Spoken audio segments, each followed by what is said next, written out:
नमस्कार, मैं पूजा राजवाड़े कक्षा 10 शासकीय उच्चतर माध्यमिक विद्यालय रामपुर सरगुजा से आज के सेमिनार में सतत विकास के लिए विज्ञान चुनौतियों एवं संभावनाओं के विषय पर अपना विचार व्यक्त करने जा रही हूँ। सबसे पहले तो हम सतत शब्द से क्या समझते हैं। यूँ तो सतत का अर्थ लगातार, निरंतर या टिकाऊ होता है, लेकिन जब हम सतत विकास की बात करते हैं तब हमारा मतलब उस विकास से है जो निरंतर हो रहा हो। और निरंतर विकास तभी संभव है जब उपलब्ध स्रोत आधारों को खाली किए बिना विकास करें और कुछ हद तक नवीनीकरण के द्वारा भी विकास कर सकें। ऐसे ही उपलब्ध स्रोत आधारों का संरक्षण करते हुए विकास करना ही सतत विकास कहलाता है और सतत विकास विज्ञान के बिना संभव नहीं है।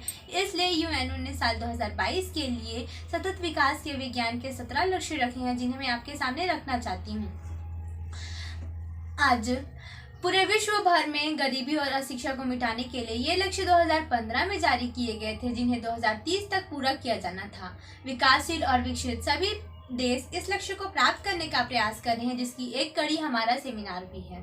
आज इनमें से कुछ विषयों पर मैं आपको विज्ञान की भूमिका बताने जा रही हूँ। सबसे पहले तो हम लक्ष्य क्रमांक 2 भुखमरी के अंत में यदि हम देखें तो भोजन के 2 स्रोत पाए जाते हैं, पहला वनस्पतिक स्रोत और दूसरा जंतु स्रोत। वैज्ञानिक सालों से देखते आ रहे हैं कि कृषि में कीड़ों के प्रकोप को रोकने के लिए कीटनाशकों का प्रयोग कर रहे हैं और जो धीरे धीरे प्रतिरोधी किस्मों में बदल जाते हैं। ये मिट्टी में मिलकर प्रदूषण उत्पन्न करते हैं जो फलों और सब्जियों के माध्यम से हमारे भोजन तक आ जाते हैं। वैज्ञानिक कीट नियंत्रण की नई विधियों की खोज कर रहे हैं। Indian Institute of Chemical Hyderabad और National Rice Research Development Institute of Cuttack ने कीड़ों के फेरोमोन पर कार्य किया है। ये फेरोमोन एक तरह का रसायन है जिसके छिड़काव से नर कीट मादा कीट की ओर आकर्षित होते हैं, जिससे ये एक स्थान से दूसरे स्थान चले जाते हैं और ये बिखर जाते हैं, जिससे हमारी खेती और अन्य प्राकृतिक स्रोतों को भी सुरक्षित होते हैं।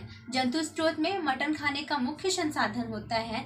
इनमें जंतुओं को 2 से 3 सालों तक पालना पड़ता है और इन जंतुओं के चालन पालन में कई गैलन पानी की आवश्यकता होती है। वैज्ञानिक आज इस बात का प्रयास कर रहे हैं कि प्रयोगशाला में विकसित मांस को यदि खाया जाए तो यह अधिक स्वच्छ, टिकाऊ और सुरक्षित होगा। सिंगापुर आज एक ऐसा देश बन चुका है जहां प्रयोगशाला में विकसित मांस को सार्वजनिक खाद्यान्न के रूप में उपभोग करते हैं।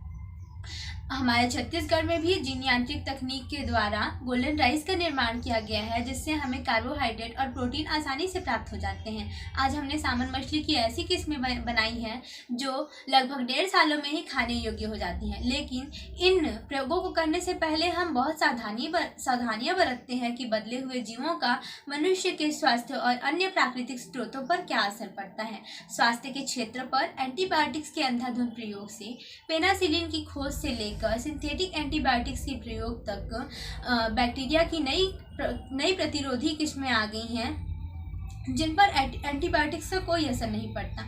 वैज्ञानिक आज यह अनुमान लगाते हैं कि 10 सालों में हम एक ऐसी अवस्था में पहुंच जाएंगे जब बिना दवाई के ही दस्त और पेचिश से मनुष्यों की मृत्यु हो जाती थी। ऐसे संक्रामक रोगों पर और अधिक शोध करने की आवश्यकता है। हाल ही में वैज्ञानिकों ने वोल्बोकिया बैक्टीरिया का जीन एविज मच्छर में डाला, जिससे चिकनगुनिया वायरस जब एविज मच्छर में आता है तब वह मच्छर को वायरस को फैलने से रोक देता है। इस तरह इलाज की नए तकनीकों से स्वास्थ्य को और टिकाऊ बनाया जा सकता है। ऊर्जा के क्षेत्रों में यदि हम देखें तो सतत विकास की सबसे अधिक आवश्यकता यहीं पड़ती है। परंपरागत ऊर्जा के स्रोतों को लगातार उपयोग करने से ये नष्ट होते जा रहे हैं और इनके दहन के फलस्वरूप कार्बन डाइऑक्साइड जैसे ग्रीन हाउस गैसें उत्पन्न होती हैं। ऊर्जा के विकल्पों में हाइड्रोजन को भविष्य का ईंधन कहा जाता है। वहीं विखंडन विधि में लिथियम और यूरेनियम जैसे भारी तत्व टूटकर हल्के तत्वों में बदल जाते हैं, जिसे विखंडन विधि कहते हैं, और हाइड्रोजन से हीलियम तत्व बनाया जाता है, जिसे संलयन विधि कहते हैं। चूंकि यूरेनियम और लिथियम जैसे भारी तत्व महंगे और कम मात्रा में मिलते हैं, इसलिए हाइड्रोजन के समस्थानिकों से हीलियम तत्व बनाया जाता है ताकि हमें अधिक ऊर्जा मिल सके। और ऊर्जा उत्पन्न करने की नई विधियों को वैज्ञानिक खोज रहे हैं। हमारा भारत भी फ्रांस और अन्य देशों के साथ मिलकर आइटर द्वारा इसकी खोज कर रहा है। वहीं यूएस भी लेजर तकनीक के द्वारा ड्यूट्रियम और टाइट्रियम को जोड़कर ऊर्जा उत्पन्न कर रहे हैं। ऊर्जा की खपत को रोकने के लिए हानि पहुंचाने वाली चीज़ों को दूर रखना और अपने आसपास मौजूद चीज़ों को पुनः रिसाइकल कर विभिन्न कार्यों में उपयोग करना ही 5R रूल्स कहलाते हैं। विकास के हर चरण में यदि हम इसे लागू करें तो यह अधिक टिकाऊ होगा, जिससे बढ़ती हुई आबादी, गरीबी और अशिक्षा के बावजूद भी हम हर चुनौती को पार कर सकते हैं, जिससे हम सतत विकास आसानी से प्राप्त कर सकते हैं। धन्यवाद।